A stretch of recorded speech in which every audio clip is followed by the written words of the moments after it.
Great morning, great morning, great morning. Y'all come on in, come on in, come on in.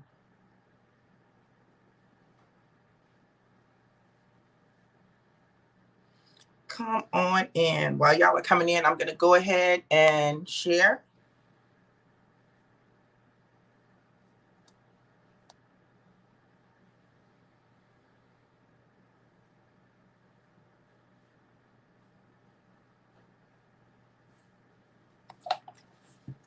Hey, you guys.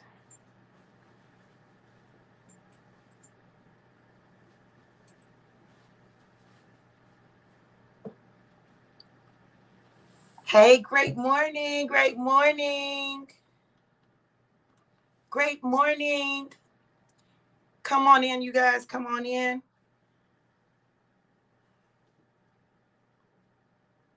Another beautiful and amazing day. Y'all let me know who's here and where you are tuning in from. Let me know who's here and where you're tuning in from.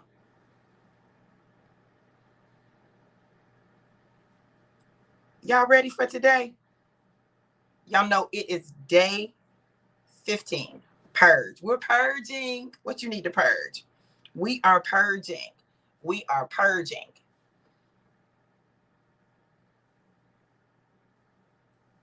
Y'all, let me see. Okay. Hold on, y'all. Let me refresh because it's not showing me comments. So let me refresh.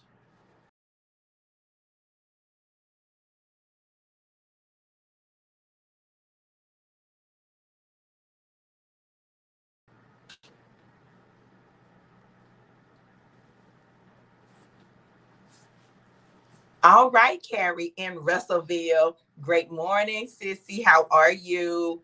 Good to see you. You all listen. Today is an amazing day because we have just stepped over into week number 3.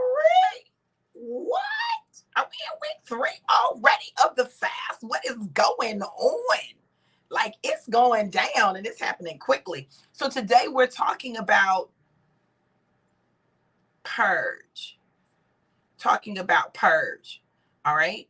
So, purge is the start of our new week every time. Purge is the start of our new week. We are in our last week of the fast, and this is the time to press in. So, do me a favor, go ahead, share the broadcast, Go ahead and share the broadcast, and let's let as many people know as possible that there is definitely a need to do what?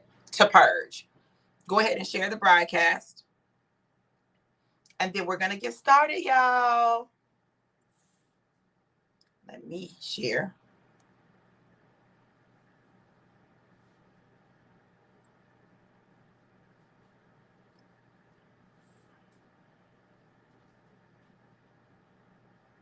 Let me see.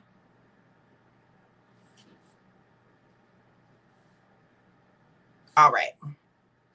All right, y'all. So today we're talking about purge. And I'm going to read the scripture and I'm going to talk about the devotion. All right. So let's get started. Today's scripture comes from 1 Corinthians 5:7. Of course, I'm going to be reading from the New Living Translation. Hey, Mike, how are you? Great morning. Get rid of the old yeast by removing this wicked person from among you. Then you will be like a fresh batch of dough made without yeast, which is what you really are. Christ, our Passover lamb, has been sacrificed for us. Get rid of the old yeast. Listen, the thing about yeast is that yeast causes things to rise, right? When you put yeast in bread, it causes it to rise. Hey, cousin, how are you, Tanky? I miss you, cousin. You know, made me lose track. Now I'm all emotional. So the thing about yeast is that it causes the dough to rise, okay? So I want y'all to listen. I'm going to read some of the devotion and then we're going to talk about purging, right? Keeping things beyond their expiration date can be detrimental. It's time to purge everything old and expired. You can no longer eat off old dreams, give old testimonies, or live in your past. God is encouraging us to get rid of anything that isn't present or does not have a purpose. This season requires the new with possibilities and definite promise. If you're going to partake fully, then you have to participate in the process. You must be willing to surrender the old to receive that which has been ready for this season. It's definitely a process and not always an easy one. Some of the things that we're attached to have manifested an unhealthy soul tie, and it tethers us to the past and what we once believed could be. It's time to sever and surrender the old so we can obtain the next in our now. Purging is never easy because we've grown attached to or accustomed to what is and accepted that as our norm. We have the hardest time letting go because we're afraid of losing what we have. So somewhere in the back of our minds, we've convinced ourselves that something is better than nothing, when in all actuality, what we have is nothing. Think of it this way. There's no purpose in wearing spring clothes in the winter. And in Kentucky, I promise you, it's one top, okay? It's out of season, even if it's not out of style. And doing so hinders our productivity. The same thing happens when we hold on to old stuff. Nothing new can come in and produce because we haven't made room or prepared for it. If you've ever seen the show, Hoarders or Clean Sweep, then you know where I'm going. The general theme of both is something, a lot of something in most instances, has to go. The problem is that the guest on the show has developed an unhealthy alliance to stuff. Some of it makes no sense to the team whose job it is to come and assist in the delineation process, the purging, if you will. So what makes it so hard is that the hoarder has a reason to keep it even when it's empty, old, expired, or better yet, useless. It takes some convincing, threatening, or reasoning with the unreasonable, but eventually they see that it's time to let it go, and the end results give them a fresh start. That's what God desires for us, a fresh start that produces instead of stagnant elements that poison. So the thing about the purge is that if you hold on to stuff beyond its time, then it begins to become poisonous, right? Now, I don't know about y'all, but my kids used to tell me all the time, great morning, Donnell. Hey, Jackie, what's going on, April? My kids used to tell me all the time they hated doing dishes. But do you know why they hated doing dishes? It wasn't just for the dishes. It was for every butter container. Every meat container, you know, the little lunch meat containers that have the top on them. Anything that was a plastic container that had a top, I promise you, once the stuff was gone out of it, it was, oh, you need to wash this because now it just became your Tupperware. Okay. My kids hated it. To this day, one of my sons, anytime a container empties, he throws it in the trash. He refuses to keep even the big country crock with the lid or the blue bonnet with the lid. Like, he won't keep them. He throws them in the trash because he's been so traumatized by them from the time that he was a child. So yesterday I did something, right? So I was in the kitchen and I had emptied, it was one of the little bitty blue, first off, who buys the little bitty blue bonnet? Listen, anyway, it was the little bitty blue bonnet, little bitty one. Now listen, I was trying to keep the little bitty blue bonnet and it was sitting on the microwave at my oldest son's house. And I said, let me throw this away. And so I threw it in the trash. That was monumental for me because something inside of me was cringing. Something inside of me wanted to keep it. And I think that part of it is, you know, I grew up in a 3-room house with no indoor plumbing. And in growing up, we used the 10-gallon lard cans, the lard buckets, the 10-gallon lard buckets for everything, like literally for everything. Once the lard was gone and mama had cooked with it, it was washed out. It was used to store sugar, flour, meal, because we had a big family. So the thing is, when mama and daddy would go to the store, they would get enough to fill that thing up so that we would keep, you know, sugar, flour, meal, right?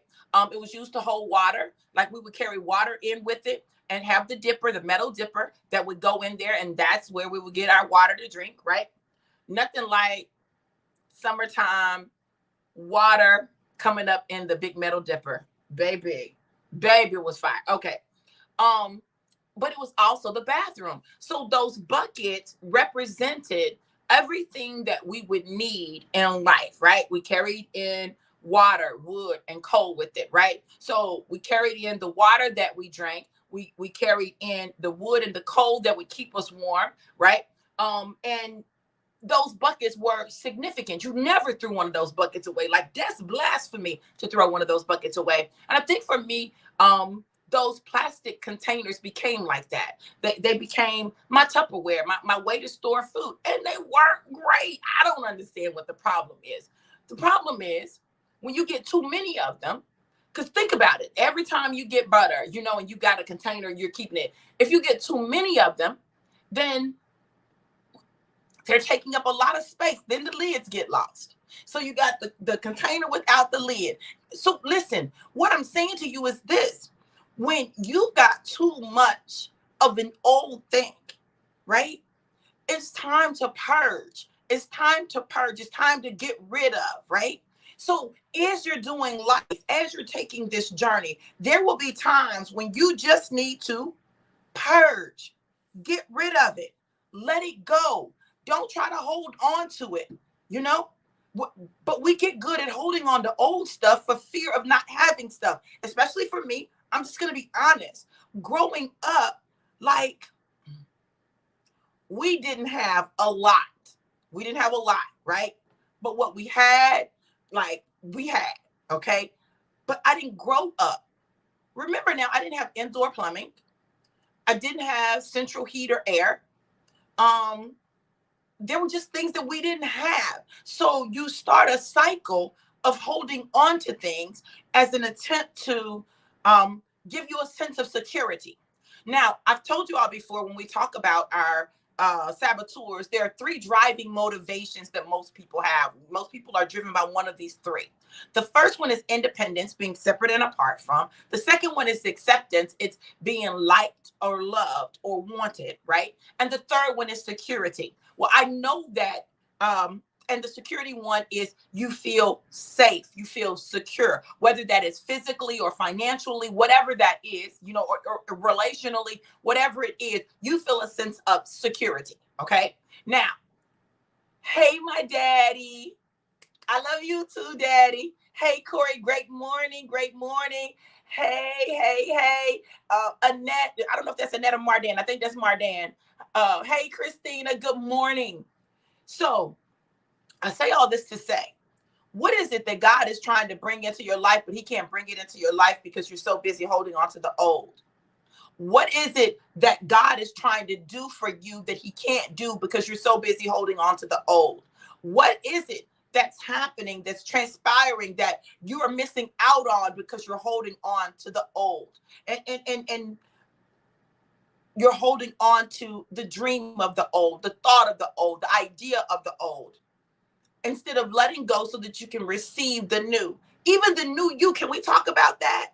Let's talk about the new you, right? So there is a you that's trying to emerge from you right now, but you've gotten accustomed to being a certain way, showing up a certain way, doing things a certain way. And so now, because you've gotten accustomed to it, you think that that's you. It's not you. It's what you got used to doing. It's how you got used to being. It's how you got used to showing up, but it's not the real you.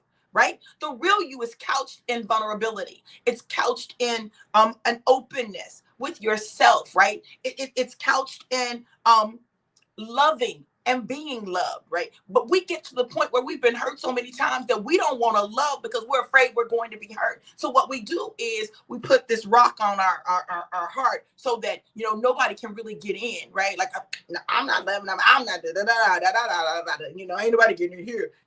This is my heart. No, I'm not, ain't no woman finna hurt me. Ain't no man finna hurt me. So now you got 2 people talking about ain't nobody finna hurt me. Both of them miserable because both of them want love, but they're afraid to let down their guard to allow themselves to be loved and allow themselves to love. So you gotta purge. You gotta get rid of the things that no longer serve you, that's no longer working in your life. It no longer serves a healthy function so that you can receive that which God has for you.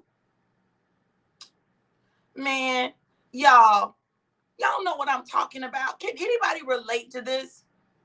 You're holding on to the dream of getting back with someone. You're holding on to the dream of a relationship when that's not what it is.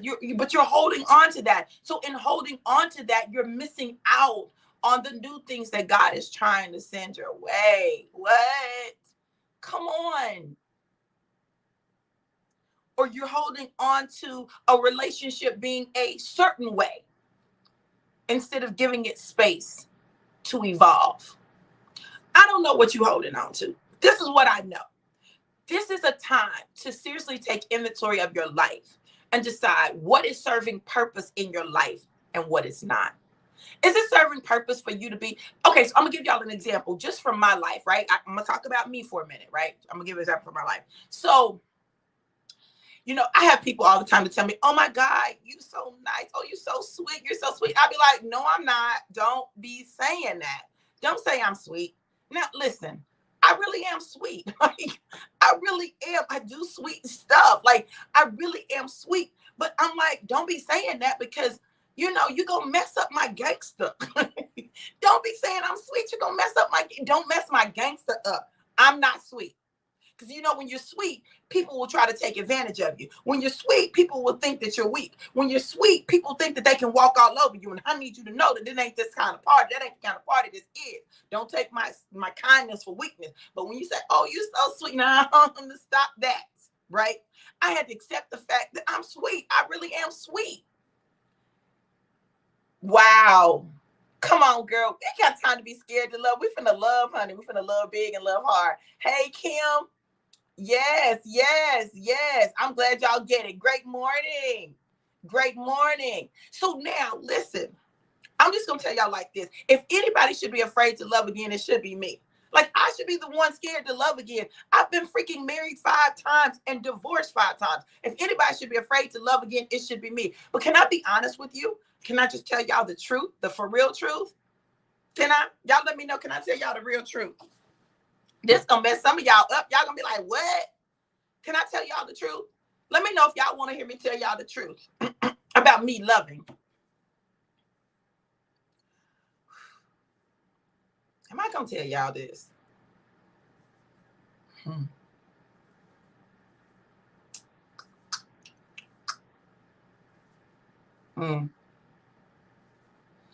Whew. Kim said, tell it. Mike said, truth will set you free. Okay, y'all. So this is the truth. I've been married 5 times. Twice to the same man. And not a single one of my husbands got all of my love. Not a single one. Not one of my husbands got all of my love. Like, I loved them, but they didn't get all of me.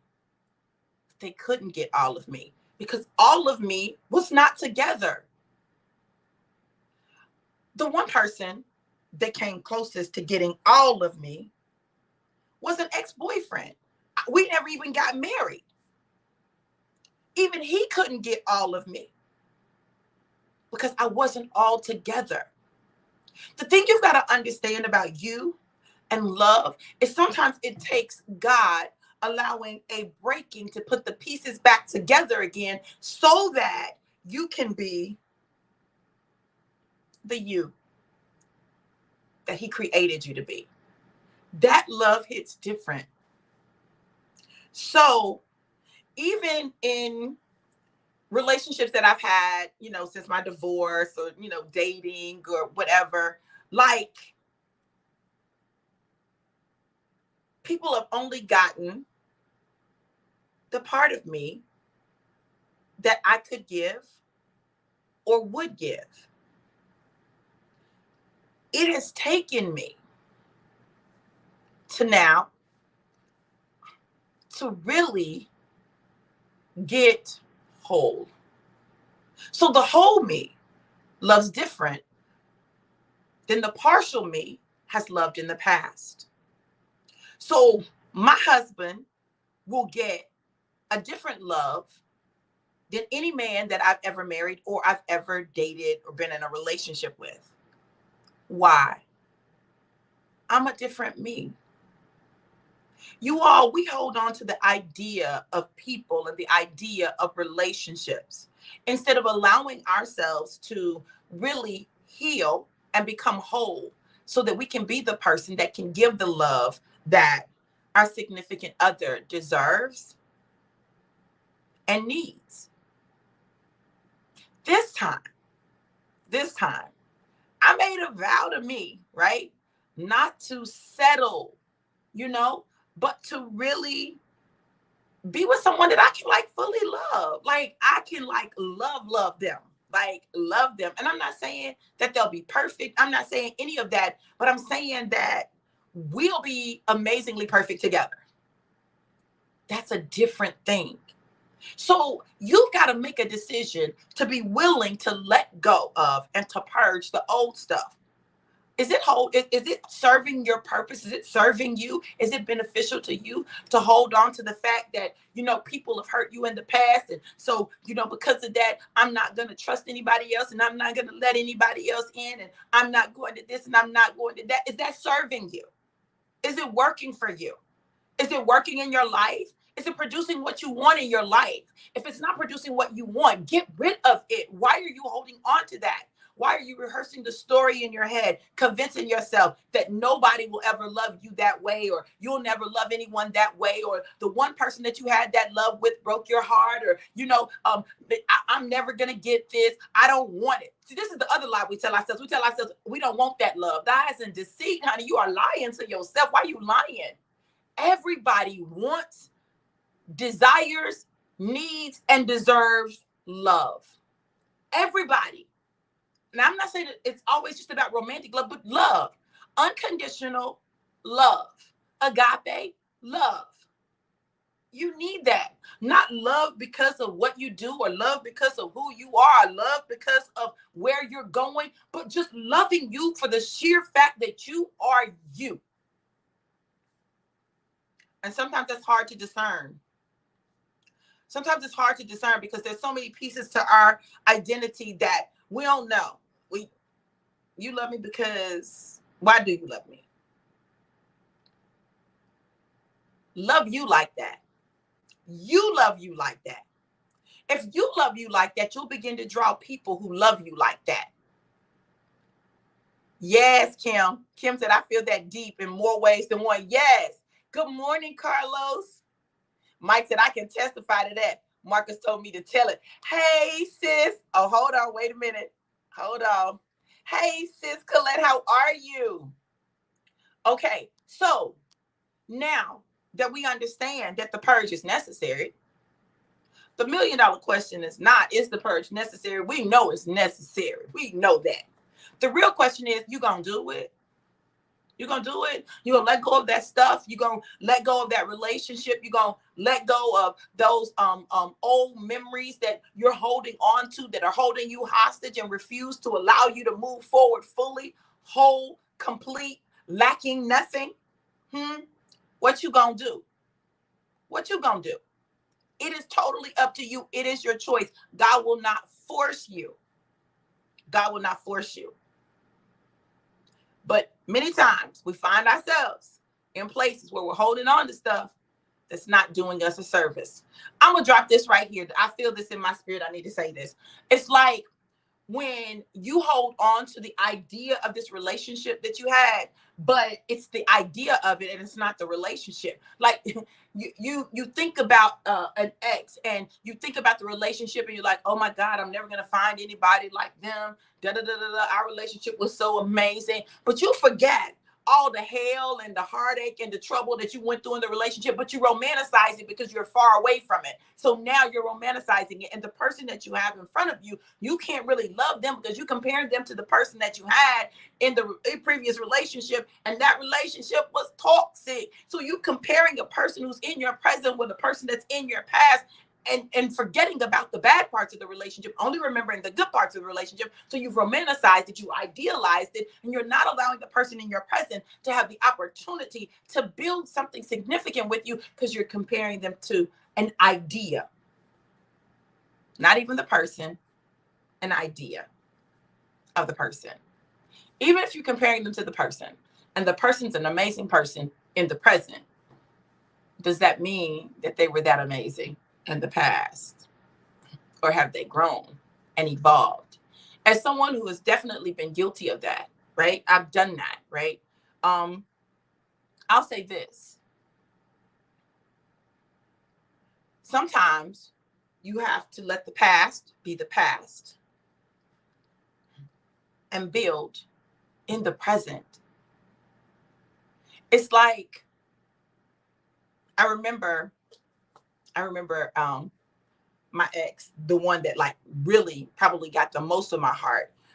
We were doing a interview, and when we were doing the interview, I discovered that he was single and I was single. So we both were single. I was like, oh, we both single. We might need to revisit this. We might need to revisit this. And in my mind, I'm like, oh my God. God, did you bring it back around? God, is this the one? You know, I always thought that we would be like the Huxtables, you know, Cliff and Claire Huxtable. I just always knew that we would be like that. And can I tell y'all that when I petitioned God and I asked God about that, God said no. I said, oh, why? You know, you have your idea of your life, but why, God? Why can't it be? Why? We'll never part. Can we have that? Why? Like, I feel like he understands the academic stuff. Like, he understands. He gets me. Like, we have history. Like, God, why? God said no. Why, God? Listen.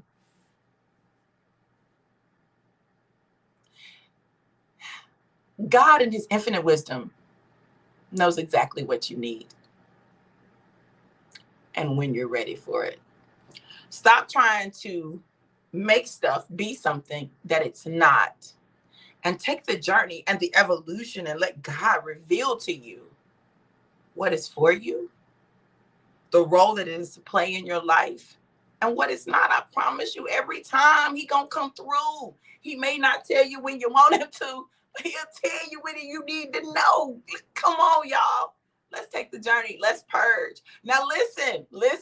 I pray this word is blessed, y'all. It may not have been what y'all wanted to hear, but it's what God said. So y'all know what I'm going to give you, what God said, not what you want to hear. I'm not here to give you what you want to hear. I'm here to give you what God is saying in this moment. So if this word has blessed you, sow a seed at Cash App $DRV Walters, Cash App $DRV Walters, or PayPal.me/DRV Walters, PayPal.me/DRV Walters. Well, this is the point in the broadcast where I do what? Give you all an individual prophetic word. If you want an individual prophetic word, put a 1 in the comments. Put a 1 in the comments, and I'll give you what God gives me for you right now today. Now, just know we're talking about purging, so it may be something about letting go of something or someone. I don't know. All right. Donnell. Donnell.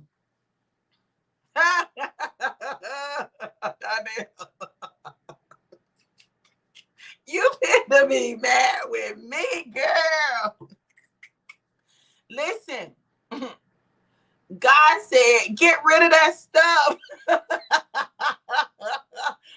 said, get rid of that stuff.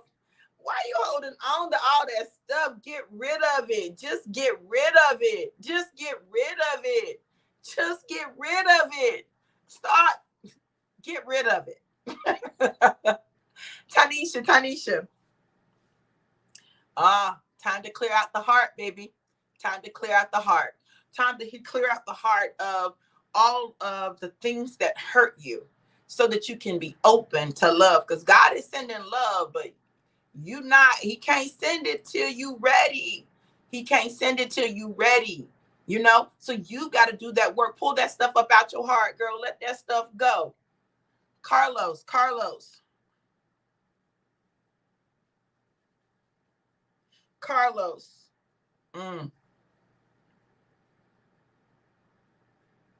Listen,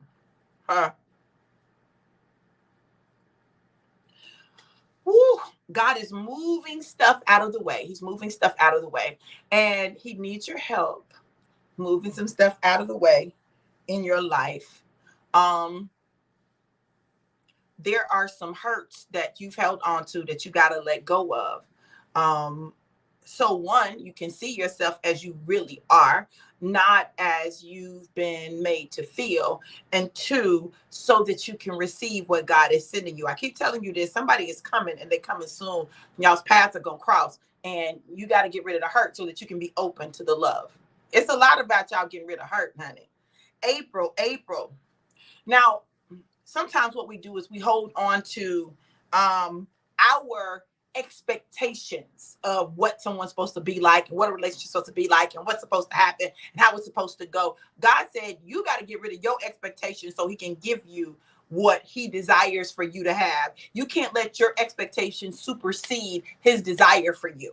Right. So we have these expectations based on movies, based on previous relationships, based on books that we've read, based on what we think are these relationship goals. When you get older, you discover out there wasn't relationship goals, there was relationship hell. Okay. So just know that you got to get rid of some of those expectations. Examine the expectations and throw away the ones that are not working for you. If they create anger, frustration, jealousy, any of those negative emotions, get rid of that expectation. Get rid of that expectation. It's not serving you any longer. Kareem, it's time to get rid of, time to purge those things that no longer serve you, both physically in the house and those thoughts, those ideas, right? You got to get rid of those things that no longer serve you. Get rid of those things in the house and ideas, those thoughts about you, those thoughts about life, those thoughts about the world that are not serving you, but they create. How do you know if something serves you or not? It creates negative emotions. If it creates negative emotions inside of you, it's not serving you. Okay. So you, I'm not necessarily talking about people creating negative emotions. People don't create necessarily the negative emotions. It's your expectations of people. It's your thoughts that often create the negative emotions. Now, there are people that definitely your interactions with them can create negative emotions. And if that's the case, you got to examine that and be honest with yourself. But I'm just saying, is the negative emotion a product of your expectations not being met, or is the negative emotions a result of you, of them and the energy that they give you and the way that they do things? So you got to ask those questions. Okay. All right. Corey.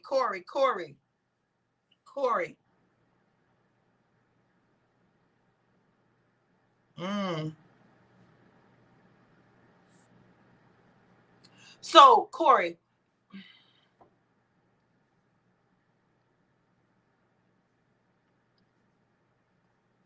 okay, it's time to purge. This might sound strange, but this is what I'm hearing. As you purge your closet, it's going to be a symbolic release of some old stuff. Purge your closet, Corey. That's what I heard. Lakita, Lakita, Lakita. This purge is really significant because you've been holding, I don't know, it was a relationship from when you were a teenager. This relationship, like you really, really loved him and he did you wrong, he did you dirty, but it began to set up a pattern in your life. And so I need you to go back and visit that relationship and figure out what were the things, the lies that you believed from that relationship that have continued to repeat a cycle in your life, and get rid of those. But you got to go back and visit it to get to it. Okay, Mardan. This is another purge, but yours is a little different. So God said that it's time to purge. And this is not about your mind. This isn't about your closet, but it is about your house. You've been holding on to some things that no longer serve a purpose in your house.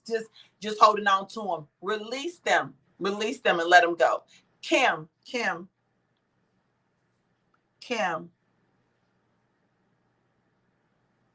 You're not who you used to be, Kim.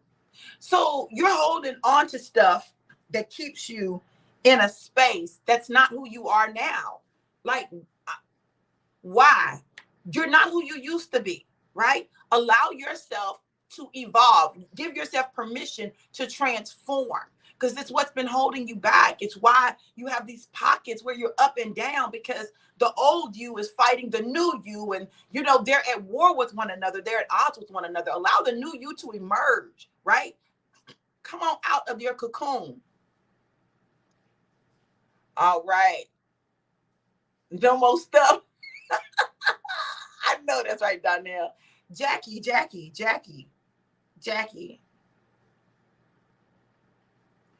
The easiest time to purge is when you move, right? So go ahead. You're on the right track. You're on the right track. As you get your other stuff, purge. As you get your other stuff, purge. Purge. Purge it as you get it, right? Amen, Tanisha. You're so welcome, Carlos. Ashley.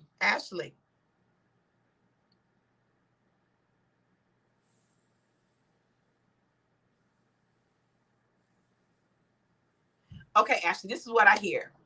Now, I don't know why this song came up, but do you remember the song? It said, "It's all because of you. I'm feeling sad and blue. You went away, and now my world is filled with rainy days. But I love you so, how much you'll never know. You took your love away from me." Ooh, listen, I hear that, and I don't know who that's about, but there's something that's been holding you back and hostage. Okay? All right. Corey said, my closet needed to, etc. Thank you. Amen, Kim. Kim said, thank you. I received it and feel that deep. Amen. Mardan said, receive. Thank you, Dr. V. Listen, y'all, this is what I can tell you. You're in a season where we have an opportunity. Ashley said, yes. Yeah. We're in a season where God is giving us the opportunity to walk into the new, but you're not going to walk into the new holding on to the old. Release the old so that the new can flow, so that it can come into your life, so that you can become new and you can have new experiences with new people, or even new experiences with old people, but something new. Listen, I pray this word blessed you. I pray that you got what you needed. Remember, you can sow at Cash App $DRV Walters, DRV Walters, PayPal.me, DRV Walters, PayPal.me, DRV Walters. Yeah. Carlos had a Taste of Honey song. Can't remember the name. But I'm tell you something. I didn't hear that one. I heard the hip hop song. It's something else that comes after it. I gotta look it up now. It's all because of you.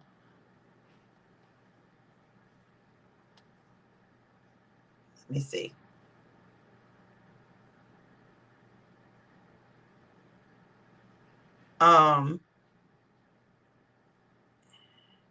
Because it's it starts off. Okay, I know Tony. Wait a minute. Because it's oh, y'all, I can't remember. I'm feeling sad and blue. So that was the original song, but it was done by somebody else.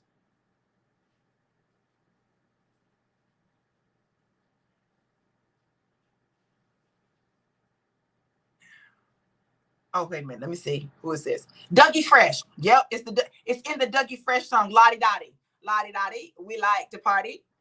Okay, so yeah, that's what I'm hearing. I'm hearing it in that song. Yeah, that's what I'm hearing. All right, y'all, listen. Let me see.